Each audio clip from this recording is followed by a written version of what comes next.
Good morning, students.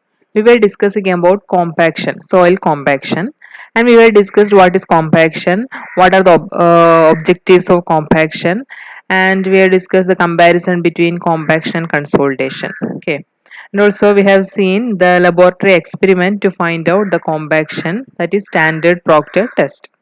Okay. And the result of the standard Proctor test can be explained as a curve, and that curve is known as compaction curve. Okay. So this compaction curve is plotted between water content as abscissa and dry density as the ordinate. Okay, this is the compaction curve.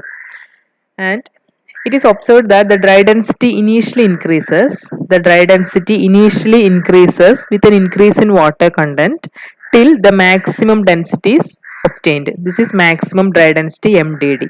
Okay, till the maximum dry density is obtained, the dry density increases with increase in water content, and with further increase in water content the dry density decreases.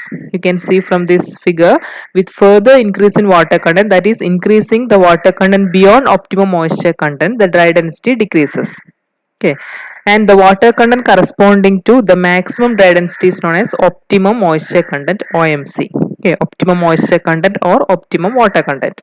So optimum moisture content means the water content corresponding to maximum dry density or dry unit weight is known as optimum moisture content. Okay, this is compaction curve, and this is the maximum dry density, and the water content corresponding to maximum dry density is known as OMC or optimum moisture content. And this is the zero air void line or 100% degree of saturation line, and this will be discussed later. Okay, next. So dry density can be related to water content and degree of saturation by this equation, that is dry density. This equation you have studied in first module, that is the equation relating dry density and degree of saturation. That is you know the equation of dry density as G gamma W divided by 1 plus E. What is meant by G? G is the specific gravity, gamma W unit weight of water, E is the void ratio. And we know GW is equal to E into S. That is the general equation. So in that we can write E as GW by S. So the dry density equation becomes dry density is equal to G gamma W divided by 1 plus GW by S. W means water content. So this is the equation connecting water content and degree of saturation. Thus, it is clear that a increase of dry density means a decrease in void ratio and more compact soil. That is, when dry density increases, void ratio decreases, because these are inversely proportional from this equation. Okay. So this is the first equation of dry density. Next, the dry density can be related to percentage air void by this equation. This equation also you have derived in first module. That is dry density is equal to 1 minus Na G unit weight of water divided by 1 plus GW. Na is percentage air void. Okay, and so these two equations you should be recollected from the first module. That are the two equations of dry density. One, dry density with degree of saturation. Second one, dry density with percentage air void. So uh, we can take the first equation, that is dry density and degree of saturation. Dry density is equal to G gamma W by 1 plus GW by S. Here it is in terms of mass density. Okay. So the theoretical maximum dry density occurs, the maximum dry density occurs when degree of saturation is 100%. Okay. So we can substitute S as 100%. So equation becomes rho d max, theomax, that is theoretical maximum dry density is equal to G rho W by 1 plus GW. Okay. That is, in this case the soil is fully saturated, and at that condition the dry density is maximum, but the theoretical maximum dry density is only hypothetical because soil will not be fully saturated.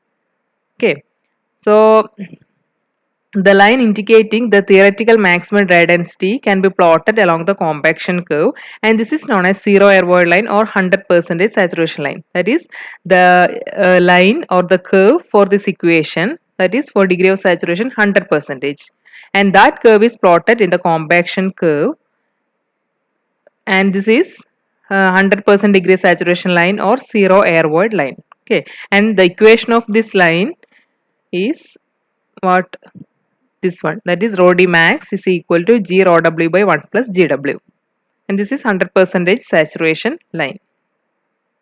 Next, like that, we can calculate we can calculate the dry density for different degrees of saturation like 80% and 90%, etc.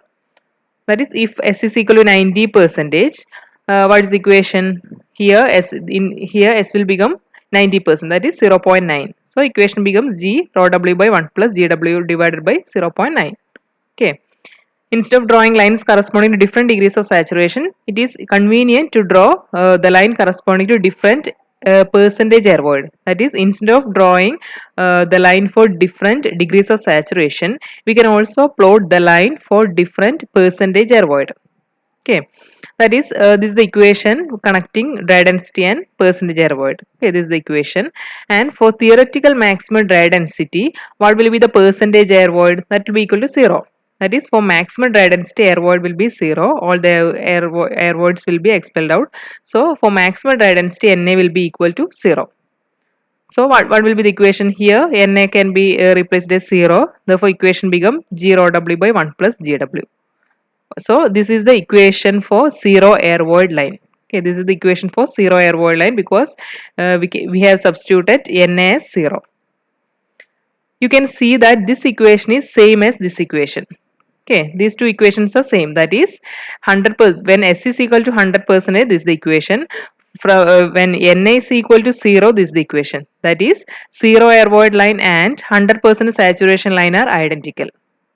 Okay, this is the proof for this line. That is, prove the in the university exam you can it may be asked that prove that zero air void line and 100% saturation line are identical. Okay, for that you first write the equation in terms of degree of saturation and the substitute S is equal to 100%, then this is the equation, and the curve for that is known as 100% degree saturation line. Next, write the equation in terms of percentage air void, and here put Na is equal to 0. Then write down the equation. From both the equation, it is clear that both are same. That is, zero air void line and 100% saturation line are identical. Okay. So this is very important. That is, zero air void line is equal to 100% saturation line. Both are equal.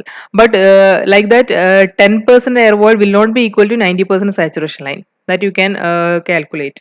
When you substitute 10% air void line and 90% saturation line, both will not be equal. Only the zero air void line and 100% saturation line are identical. Okay, it should be remembered. So this is known as zero air void line or 100% saturation line. So zero air void line means it is a hypothetical line. Points on the line denote density for completely saturated condition at respective water content. Okay, that is, in that line, each point represent the density for completely saturated condition, because here in that equation we have substituted S is equal to 100%. That is fully saturated condition. Okay, so it is the maximum possible dry density for any soil in that fully saturated condition, or Na is equal to 0%, air void is equal to 0. Okay, practically it is not possible to achieve this density, so this is only a hypothetical line. It is not a practical, it is a theoretical line or hypothetical line, because practically it is not possible to achieve this maximum density by fully saturated condition or Na is equal to 0 condition. Okay, this is the equation. This equation is same as previous equation. That is, this equation G rho W by 1 plus GW. Okay, that is, rho D is equal to G rho W by 1 plus GW. Rearranging these, both equations are same, so I am not repeating. So this is the compaction curve. We have discussed compaction curve, and this is a zero air void line or S is equal to 100% line. Okay. So I think up to this you are clear. If you have any doubt, you are free to ask me in WhatsApp and all. Okay. Next, modified Proctor test. In the last class, we had discussed standard Proctor test. Okay, so standard Proctor test is not sufficient for airway and highways where very high load is necessary. So in that condition, we have to use some higher loading provision. So in that cases, we are using modified Proctor test in order to test the soil. Okay. So US Army Corps of Engineers developed a modified Proctor test which is used greater levels of compaction and produced higher dry densities. And this modified Proctor test was later adopted by AASHTO and ASTM. Okay. So this modified Proctor test is usually used for airways and highways where greater levels of compaction is needed in order to produce higher dry densities. So this modified Proctor test, the procedure and all are almost same as that of standard Proctor test, but the some specifications are different. The difference is like that. That is, here number of layers is 5, but in standard Proctor test the number of layer was 3 layers. The soil is filled in 3 layers, and each layer has given 25 blows. In both the cases number of blows are same, 25 blows. In modified Proctor test and standard Proctor test we are giving 25 number of blows, but here in modified Proctor test we are filling the soil in 5 layers in the mold, but in the previous standard Proctor test we are filling the soil in the mold in 3 layers. Okay. And the another difference is weight of hammer. Here weight of the hammer is 4.5 kg. The previous one weight was 2.5 kg. Okay. And the falling height here is 450 mm, and in the previous one it was 310 mm. Okay. So the only difference is the number of layers, weight of hammer, and drop height. These three specifications are different. Others are same. So this is the modified Proctor test. So the compactive effort in the modified Proctor test is about 4.56 times that in the standard Proctor test. So the procedure are same, only the specifications are different. So I am not repeating the procedure. Okay. Here also we are doing the compactive effort and calculating the dry density for different water content, and we are plotting compaction curve. Okay, same as standard Proctor test. So this is the graph showing comparison of this is the graph showing comparison of standard Proctor test and modified Proctor test. Okay. So here this is the compaction curve, that is dry density on y-axis and water content on x-axis. And here the curve is higher than and to the left of that obtained from standard Proctor test. That is, in the case of modified Proctor test the curve is higher and to left. Okay. And to the left of that obtained from the standard Proctor test the curve is higher and some a small leftward direction movement. Okay, that is the curve is higher than this standard Proctor test, and also to the left of that curve obtained from standard Proctor test. Okay. And the heavier compaction increases maximum dry density. That is, here dry density is the maximum dry density is higher than that of standard Proctor test. In the case of modified Proctor test the maximum dry density is higher. Okay, but the optimum moisture content is less for modified Proctor test. Okay. The optimum moisture content is higher in the case of standard Proctor test. That is, what does that means?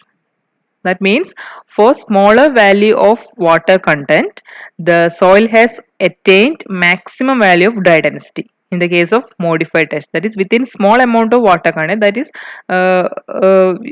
that means water content less than that of optimum moisture content for standard Proctor test. Okay, so within small values of water content the soil has attained maximum dry density in the case of modified Proctor test, because in that case the compact effort is high, that is a hammer weight is high and the drop height is also high. So the soil has attained maximum dry density with lesser value of OMC than that of standard Proctor test. Okay, so this is the comparison of modified Proctor test and standard Proctor test. In the case in this comparison, it is clear that the curve is higher than or the curve for modified Proctor test is higher than that of standard Proctor test, and this curve is to the left of the curve which is obtained from standard Proctor test. Okay. And also the heavier compaction increases the maximum dry density. Heavier compaction increases the maximum dry density but decreases the optimum moisture content. Okay, so this is the comparison of standard Proctor test and modified Proctor test. Okay. Next is the compaction of sand. Compaction in the case of sand. Okay. This is the typical compaction curve for coastal sand and sandy gravel. Here, in the case of sand, the effective water content on dry density is not well defined when water content is below the optimum value. Okay, and there is a large scattering of points on the compaction curve. That is, there is a large scattering of the points in the case of compaction curve for sand. Generally, the dry density decreases with increase in water content. Dry density decreases initially, the dry density decreases with increase in water content, and the dry density decreases and this decrease is due to, that is, the low density that is obtained at the low water content is due to capillary forces which is resisting the arrangement of sand grains. That is, in the case of sand, there will be capillary forces between the particles. Okay, so initially the dry density decreases with increase in water content. Even though we are giving compaction or compactive force, the dry density initially increases because there is capillary action between the particles, and this capillary tension resists the tendency of soil particle to take a dense state. Hence, the volume increases. Okay, this capillary tension resists the tendency of soil particle to take a dense state. Hence, the volume increases, and this is known as bulking. You may be heard about bulking of sand. That is, volume increases. This phenomenon is known as bulking. Bulking is due to the capillary action or capillary tension of the water particles. So volume increases. Okay, so here initially the dry density decreases with increase in water content. Okay, with further increase in water content, the dry density, that is, here with further increase in water content, the dry density increases as the meniscus, as this capillary meniscus is destroyed, as the particles are able to shift and take a closer packing. Okay, that is, after this point, the the soil particles are able to resist or destroy the meniscus, so it will be able to shift and take a closer package or dense packing. Okay, so the maximum dry density occurs when the soil is fully saturated. Okay, that is the maximum dry density. Here maximum dry density occurs, this is the maximum dry density, and this maximum dry density occurs when the soil is fully saturated, that is complete saturation condition. Okay, come fully saturated.